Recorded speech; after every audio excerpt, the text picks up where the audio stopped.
John B. Watson was born in 1878 in Greenville, South Carolina, to Emma K. Rowe and Pickens Watson.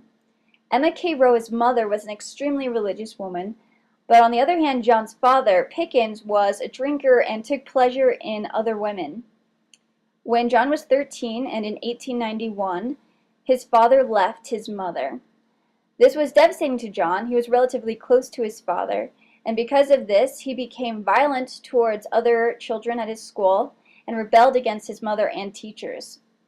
Luckily, he had a professor named Gordon Moore who is credited for helping John to change his ways and introducing him to the study of psychology.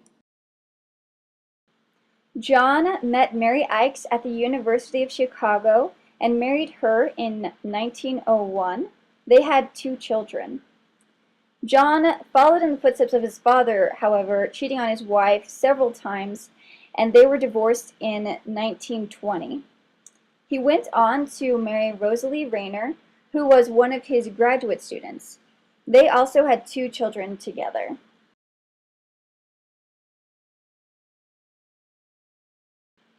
With the help of his professor Gordon Moore, Watson was able to attend Furman University and received his master's there in 1899 at the age of 21. The University of Chicago is where Watson received his PhD in psychology. He graduated with that in 1903. 3 years after receiving his master's, Watson was hired at the University of Chicago to be an instructor. A year following, he left the University of Chicago and became an associate professor of psychology at Johns Hopkins University. Notice he began to dabble in advertising, joining the Walter Thompson Agency in 1916.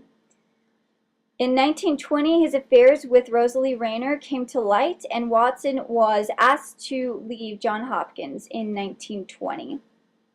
Watson left the field of education and continued a career in advertising, retiring from the William Esty Agency in 1945.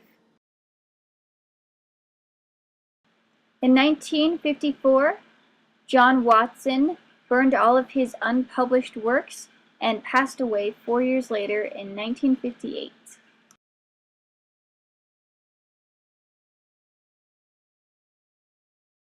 John B. Watson became known as the father of behaviorism at Johns Hopkins University. In March of 1913, Watson gave his lecture and published his book entitled Psychology as the Behaviorist Views It. His belief was that psychology should be studied as all the other sciences, objectively. He believed that psychology, or the study of the mind, is the study of actions and the ability to predict and control those actions. One of his most influential ideas was that a behavioral response was the result of a stimulus. This is otherwise known as the stimulus-response model. Watson wanted to build on the experiments of Pavlov having classically conditioned dogs. Albert was considered to be a stable baby, and at 8 months old, little Albert became Watson's test subject. Watson placed him in a room and struck a hammer to a steel bar. This startled little Albert, and on the second strike, little Albert began to cry. So, Watson first found something that made Albert feel fear. A while later, he introduced Albert to a white rat and other animals, and Albert displayed no fear of those animals at the time. Later, Albert was exposed specifically just to the white rat, and as little Albert went to grab the white rat, he would strike the hammer to the steel bar.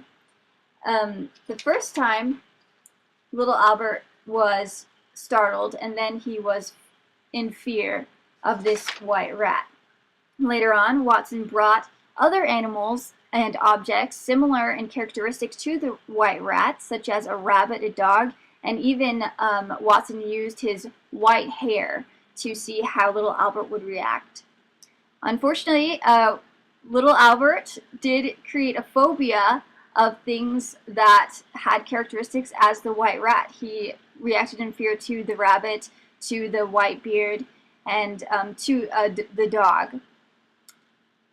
Watson wanted to see if he could desensitize Albert from the phobia he had created in little Albert, and was actually denied the opportunity by the family. Though his results have not been replicated and his findings are controversial, the implications of the little Albert experiments have had a pretty big impact on the way we handle behavior today. Behavioral therapy is based on the idea that bad habits, phobias, and addictions can be overcome. Here we see an expansion of the stimulus response model by Watson.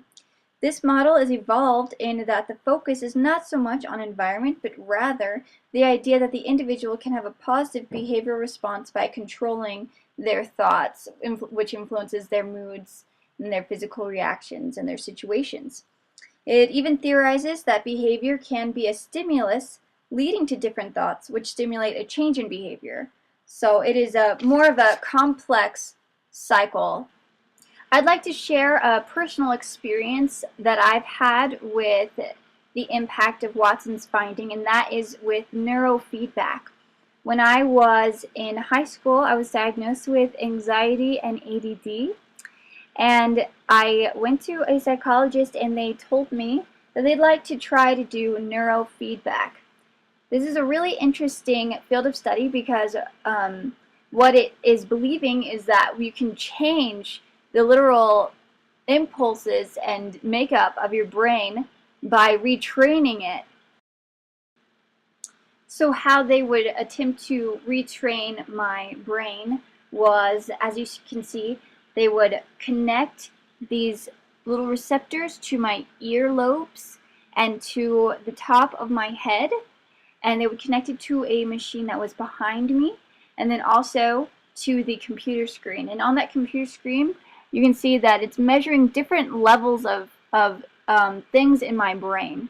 What I would do is I would have a game in front of me, and one example of a game was I'd have to make this frog jump across the screen, and I was only successful to the degree that I was relaxed and focused. And we would do this every day or every session for about 30 minutes. Unfortunately, I was not able to stick with this program long enough to see the long-term effects.